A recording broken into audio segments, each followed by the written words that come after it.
حضرت بلال حبشی رضی اللہ تعالیٰ عنہ جن کو حضرت محمد صلی اللہ علیہ وسلم بہت عزیز رکھتے تھے، حضرت بلال امیہ بن خلف کے غلام تھے۔ امیہ بن خلف اسلام کا بہت بڑا دشمن تھا۔ حضرت بلال اسلام لا چکے تھے، اس لیے امیہ بن خلف انہیں سخت تکلیفیں دیتا تھا اور اسلام چھوڑنے کے لیے بہت مجبور کرتا تھا، لیکن اللہ پر حضرت بلال کا ایمان ایسا تھا کہ وہ اپنے مالک سے نہیں ڈرتا تھا۔ امیہ بن خلف حضرت بلال کو تیز دھوپ میں گرم ریت پر لیٹاتا تھا اور تکلیفیں بڑھانے کے لیے اس پر بھاری پتھر رکھتا تھا۔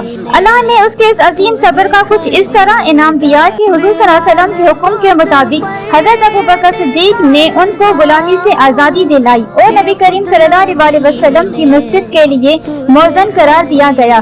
آپ رضی اللہ تعالیٰ عنہ کعبہ کی چھت پر اذان دیتے تھے اور نبی کریم صلی اللہ علیہ وسلم کعبہ کا طواف کرتے تھے۔ حضور صلی اللہ علیہ وسلم جہاں جہاں چکر لگاتے تھے، حضرت بلال وہاں وہاں منہ کر کے اذان دیتے تھے۔ سبحان اللہ۔